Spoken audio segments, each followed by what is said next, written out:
Today's episode is brought to you by Bespoke Post.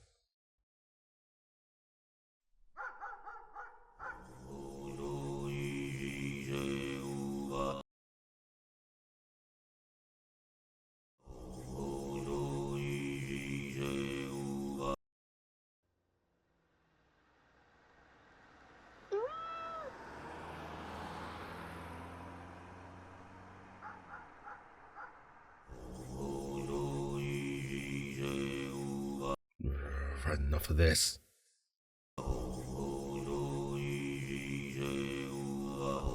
Oi!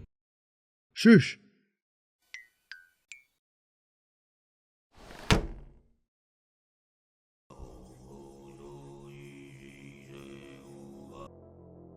Incantation, a movie that is so full of all kinds of scary stuff that it will truly have you lying awake at night. Well, at least the chant will get stuck in your head. Seriously, why is that thing so catchy? There are creepy villages, weird little girls, bugs, inconsiderate baddies, and the worst part, I was just going to tell him about... What about... Fine. One of the most terrifying things about the movie is how it incorporates esoteric Buddhist culture into its lore. We get temples, villages, symbols, chants, and hand symbols that to the untrained eye may seem like they belong in some rural religious cult. And indeed, it does have the effect of making the whole story seem more plausible. Like there could be this vengeful goddess preying on mortals, or that there is some ancient curse that's so obscure no one's heard of it. As we dive into today's episode, we'll explore how much of the movie was inspired from real-world mythology and culture, as well as establishing some links to a pre-existing deity that might be comparable to the ominous Mother Buddha. So what exactly transpires in this movie that makes it so chilling? If only there was someone heroic enough to visit this accursed village with its spooky tunnel and its crazy altar goddess who could learn the truth. I wonder what that would look like.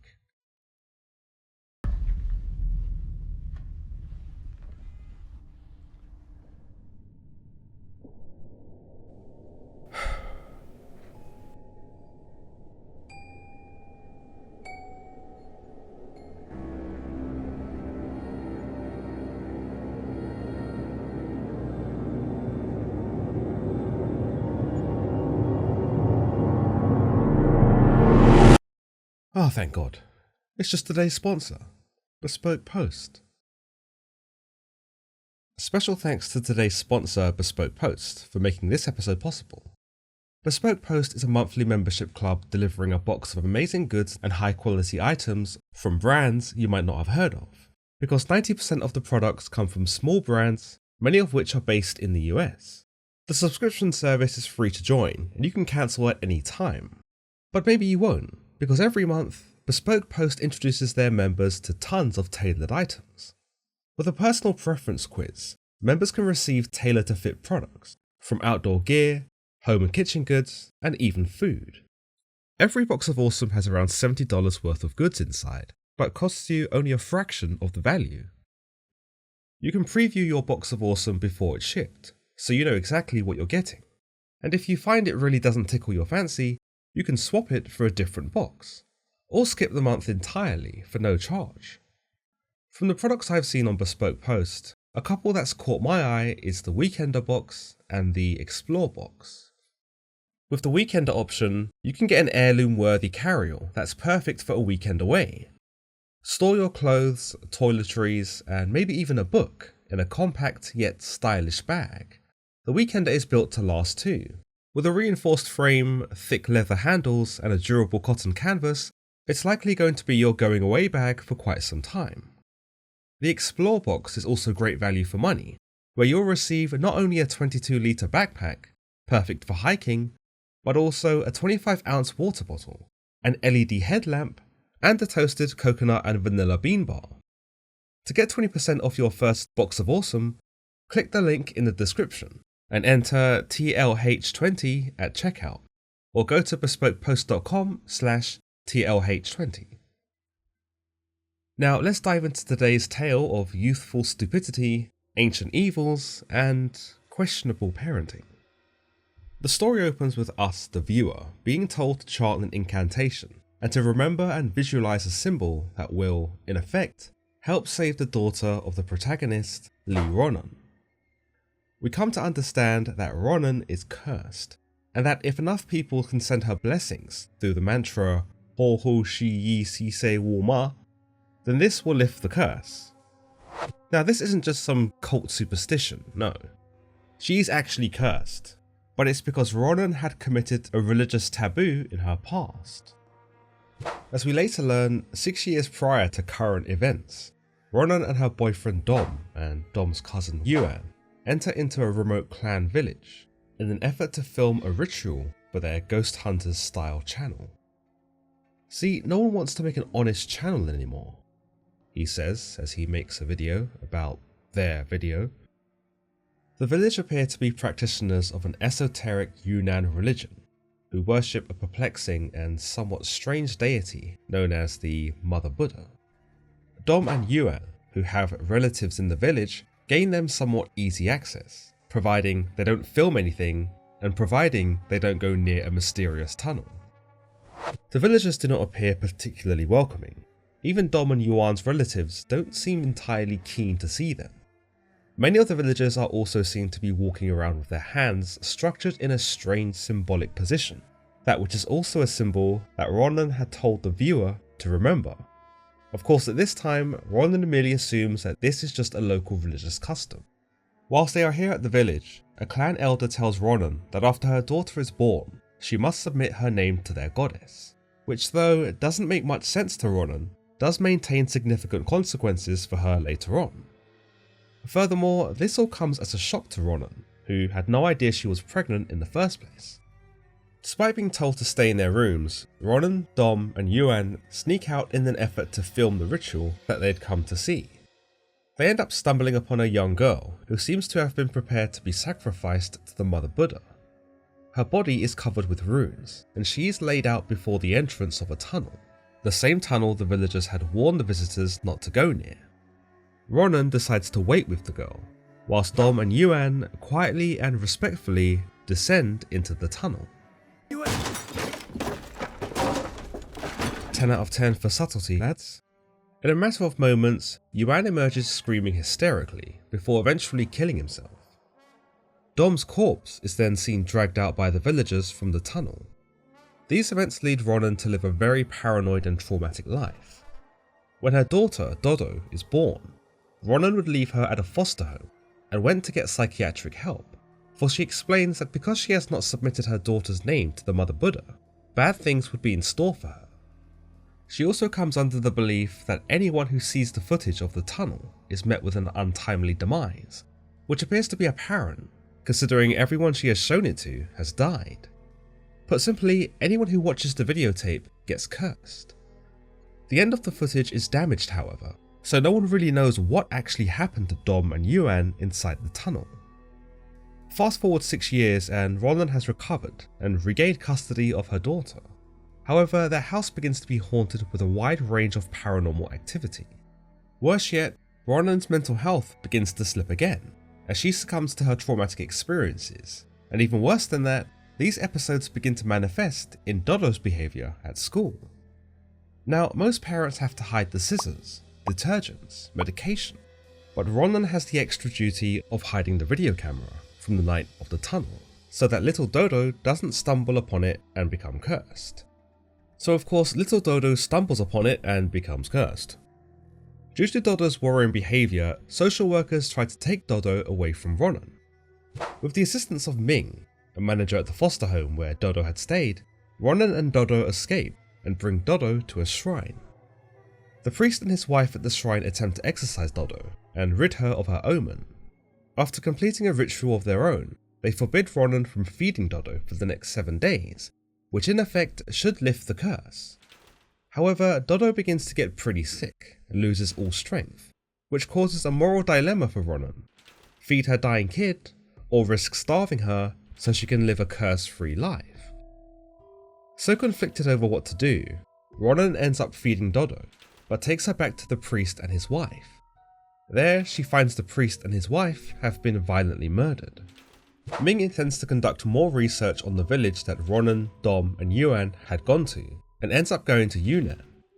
He's also able to repair the damaged footage from the tunnel, which he then chooses to watch himself. As he sees what Dom and Yuan had seen, his health is also jeopardized, leading him to become possessed and to also kill himself. Under possession, he also sends copies of the repaired tunnel footage to Ronan.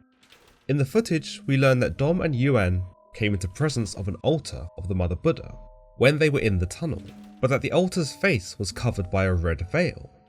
There, they were also killed by an unseen force. With no options left, Ronan abandons Dodo at the hospital and returns to the village, but first, she reveals to the viewer that she has been dishonest with us. A priest in Yunnan had already revealed to her that the Mother Buddha was a malevolent deity, and if you submitted your name, as the elder had instructed her to when she first came to the village, along with the incantation, Hohi Shiyi Sise Wu Ma, you were agreeing to carry the curse. Incidentally, when Ronan had encouraged the viewer to chant along with the incantation, this was not a blessing, but a way in which the viewer could agree to share the curse. Put simply, if a lot of people chant the incantation, the curse gets spread out, and the burden of those bearing it becomes lighter. We also learn that the reason why the altar in the tunnel has its face covered is because this is the source of the curse, and to stare directly at it is pretty much instant death. Ronan returns to the now abandoned village and enters the tunnel, correcting small mistakes in the labyrinth of caves that Dom and Yuan had caused. When she reaches the altar, she asks the viewer to reveal their name, before blindfolding herself and lifting the veil on the altar to reveal Mother Buddha's true face to us. Despite taking the precaution to cover her eyes, Ronan is still possessed and ends up smashing her own head against the altar. The movie ends with footage of Dodo seemingly healthy and happy now, which suggests that the burden of her curse was indeed shared by enough viewers who had chanted the incantation and submitted their name. We learn from Ronan when she watches the video of the Yunnan monks explaining the incantation that the deity being worshipped by the village is called Dahe Mother Buddha, and that it is a malicious deity capable of great harm. Despite the movie's elaborate efforts to historize the Mother Buddha, as they establish worship of the deity having moved from Southeast Asia to Yunnan, it actually doesn't exist, nor does the curse or the religious group that appears to be afflicted by it. Instead, the closest comparison we could probably make to a real deity within this community is from the tantric Buddhist figure Mahakala, a deity who is considered to be the sacred protector over Dharma, Dharma being something like the righteousness or merit of a person. Alternatively, in Hinduism, Mahakala is a fierce manifestation of the Hindu god Shiva. Firstly, in tantric Buddhism, Mahakala assumes quite a fearsome appearance, with many faces, many arms, and many names. Though he appears quite intimidating in many of his depictions and forms, he actually has humanity's best interests at heart, with some believing him to be the embodiment of the Bodhisattvas' compassion, the Bodhisattvas being enlightened beings akin to angels, who seek to aid people in finding enlightenment. So yes, despite his terrifying look, he's actually quite a bit of a softie. In fact, one idea is that he adopts such a fierce look to show humanity that he means business, and to be more effective in overcoming the obstacles that people may have on their way to enlightenment. Mahakala's scary face is also meant to scare away bad spirits, which does have some parallels to the Mother Buddha. The heart of their powers lie in their face, although they are used very differently. Mahakala's face helps humanity by banishing negative energy and guarding it from darker forces. It's a face that's celebrated, displayed openly, and despite its fierceness, many find strength and comfort in it. The Mother Buddha's face, on the other hand, doesn't seem to help humanity at all, and is instead just a curse. So cursed, in fact, that the villagers have to keep a veil covering it. It's kept deep within a tunnel, barred from seeing daylight, and discouraged from ever being approached. Mahakala is known for his anger too, though this is no wanton act, but instead against those who would do harm. It is a necessary feature of the deity, for it gives him the ferocity to not only overcome his enemies, but to crush them, so that they do not rise again. Furthermore, it also dissuades anyone else who is thinking about turning against him from doing so, and can even scare them onto the path of enlightenment. The same reverence followers have for Mahakala can be seen in the strict worship that the Yunnan village has for the Mother Buddha, she who also has the fearsome reputation and that terrifying appearance. So terrifying, one dies upon looking at it. Indeed, the worship is completely different, but the awareness of how powerless one is compared to their own respective deity is quite the same. Mahakala's eyes and mouth are usually shown with a blaze of fire, the flames being representative for the deity's powerful energy. He has 3 eyes, one to see the past, one to see the present, and one to see the future. So the deity cannot be surprised or fooled, for he is all-seeing. He wears a crown of 5 skulls, which stands for the transmutation of 5 human sins into 5 human virtues, showing us that Mahakala can turn elements of a person from bad to good. Ignorance can become wisdom, jealousy can become contentedness, pride can become humility, anger can become peace. Furthermore, Mahakala can also change into a myriad of colours, each of which can represent a slightly different version of him. The Mother Buddha's appearance, on the other hand, seems to mostly be arbitrary. There are flames set up behind her, which may signify the danger of the deity, and that if man gets too close, he will get burned. There are her elongated fingers, structured into the shape of the religious hand gesture, which sets the example to her followers over how they should conduct themselves. Beyond this, the imagery is random. There are multiple hands gathered around her, one holding a head with a bowl beneath it, another holding a random pot, imagery that doesn't have much significance to the deity itself. In order to compare Mother Buddha's likeness to Mahakala, we need to look not at the altar statue, but instead at one of the murals that are painted in the village temple. Here we can see that the Mother Buddha's face isn't veiled, but instead blacked out. Flames engulf the background of the painting, making this seem like a deity that thrives on chaos and destruction. It wears a crown of 5 heads, much as Mahakala does, though considering what we know of the deity, it could be assumed that where Mahakala wears the heads to symbolize the conversion of evil to good, the Mother Buddha wears the crown to symbolize the conversion of good to evil, perhaps from blessing to suffering. There are other features of the painting that make it quite eerie. A head hangs from her grip and is drained of its blood into a bowl below. A baby points up at this spectacle and appears to laugh. And then there's the Brahmic script written across her body, which we later learn from the movie is actually more of the incantation that specifies an acceptance of the curse. When we compare this painting to the representations of Mahakala, they do seem to be more in tune with each other. 2 beings that are frenzied, violent, and dangerous, but who maintain 2 different motivations, one who wants to kill and one who wants to save. In Hinduism, on the other hand, Mahakala is also a protector deity across several traditions, but he's also considered to be a manifestation of Shiva, who destroys the universe and recreates it. As a destroyer god, Shiva can destroy illusions and imperfections of the world, which allows the world to take a more progressive step forward. So Mahakala, from this perspective, can be seen as a deity who is not malicious, but uses incredible power to eradicate whatever he believes is not serving the world, and shaping it into a more wholesome place. This is much like the tantric role of Mahakala, who wards off bad energy in an effort to facilitate a person to move into enlightenment. Mahakala is also known as Mahakala Bhairava in Hinduism, and there appear to be many temples in India and Nepal that are exclusively dedicated to him. We also see Mahakala take on slightly different forms, depending on how many arms he's drawn with.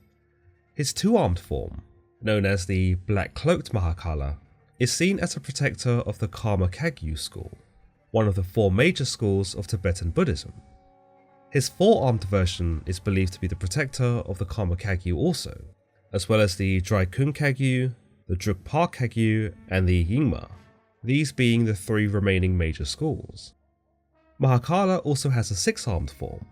With this, it becomes increasingly harder to compare Mahakala with the Mother Buddha, for where Mahakala seems to be unanimously a protector and destroys only for the betterment of humankind, Mother Buddha seems to protect no one and destroys only to facilitate her curse.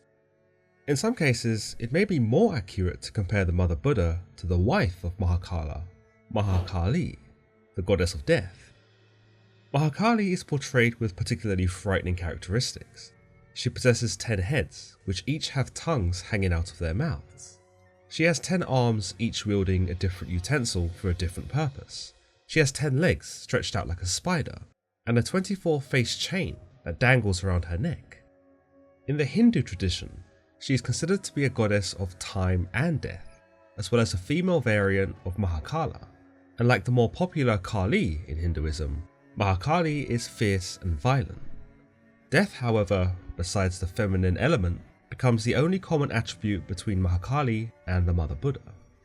Both Mahakala and Mahakali can also represent the destructive power of Brahman, Brahman being the essence of the ultimate reality in Hinduism. Put simply, this means Mahakala and Mahakali are not bound by the rules and regulations of reality, but are pretty much free to destroy whatever they want, even time and space if they should desire. In fact, at the end of long periods of time, they are actually responsible for destroying the universe, as well as being responsible for destroying great evils and wicked spirits. Mahakala and Mahakali can invoke this destruction on both the spiritual and the physical planes, and it is believed that the two deities are so tremendously scary that they show no restraint when it comes to fulfilling their role. They can destroy men, women, children, animals, whatever they want, with as much or as little mercy as they can muster. This can be linked with the Mother Buddha's not so picky appetite when it comes to her causing suffering. Throughout the movie, she's seen to kill men, women, and isn't reserved when it comes to going for children. No one is safe from her. Like Mahakali, no life form is off the table, and there is rarely anything a person can do to stop the Mother Buddha from doing exactly what she wants. Aside from these two deities, there doesn't appear to be any gods or goddesses from historical Asia that fit the role of the Mother Buddha. There isn't one evil or cursed deity that fits the boot, and if anything, the Mother Buddha might be better suited as a demonic entity, considering the tactics she uses are more akin to possession. It's tempting to associate many of her powers with the demons in Ars Goetia, or any European classification, but considering Mother Buddha is an ancient Asian deity, it's unlikely that the more biblically inspired demons featured in Ars Goetia and the like would have much relevance. So it's a bit disappointing that linking the Mother Buddha with a historical goddess is quite difficult, especially since it seemed the movie really wanted to run with a strong religious undertone, and considering the found footage style, really wanted to convey this as being a true story, or a story that could happen based on rural ancient magic. When we look at the hand gestures used by the villagers, we learn from Ming's research that this is a modified gesture of the Ba Fang Tian in Buddhism. It is explained that this gesture is used by practitioners to receive blessings, whilst the gestures used by the Yunnan villagers inverts this symbol, so one might assume it rejects the blessings. Ming suggests, however, that this inverted Ba Fang Tian is to share, which I suppose, considering the nature of sharing the curse that the villagers have going on, isn't out of the realm of possibility. The problem with all this is, I couldn't find any usage of the Ba Fang Tian in any major Buddhist practices, so it would appear even this may have been created for the movie. The chant is also something very unique to the movie, and considering the rural aspect, is another thing that could have some validity. Whether it's the throaty vocals or the words themselves, Ohu Shigi Sise Wu Ma sounds like it has power behind it, and whilst we can't grasp its meaning, we know it's something to revere. I mean, even Rana tells us in the beginning of the movie to chant along, and it's one of the first few things the movie gives us, a sort of protection as we delve into the darkness. Of course, by the end, we learn it's not a protection at all, courtesy of Ming's discovery, that the incantation is from Minnan dialect. Translated, it means misfortune and blessing depend on each other. Death and life lies in the name. Now, this Minnan language originated historically in the Fujian province. Min Chinese, which though spread across many dialects, was more popular in Fujian and many territories in Taiwan. It's also practiced on the coastal regions of eastern China, ending at the island province of Hainan. Yunnan, where the village is, lies somewhere southwest of the language's main influence. So in terms of historical accuracy, Min's research does check out. But did any of these provinces and territories ever utter the mantra, Ha Ho Shi Yi Si Se Wu Ma? Whilst there are many mantras in Tantric Buddhism, I couldn't find a single example of our catchy cantation. I was hoping to at least find some connection from the symbol to ancient characters in Asia, but alas, I came to a dead end here too. There were certainly some interesting examples, and it's safe to say that the symbol itself was inspired by the elaborate alphabets, but the symbol does appear to be fictional too. Indeed, the religious community worshipping the Mother Buddha is fictitious, as is its goddess, and with only a few connections to actual mythology that left even me clutching at straws, I think we can stick this one in the rest assured it's not going to come and get you in the night pile. I actually could have saved myself a ton of research if I just read the director's interview in Girl magazine, where he explains that everything from the Mother Buddha, from the hand gestures to the chant, was completely made up, and that they'd spent most of their budget on production, which definitely shows because it convinced even me that some of this shit had to be real. Tantric Buddhism and Brahmic script are carefully woven into the story, but ultimately these elements are twisted to create a new version, one that's dark and disturbing. But Tantric Buddhism has always been rooted in peace, and the tranquil use of mantras, gestures, and symbols, those that promote the well-being of an individual's road to nirvana, not to bounce around an ancient curse. Right then, that's us off to bed after another successful movie night. Be sure to let me know below who you'd like to see next.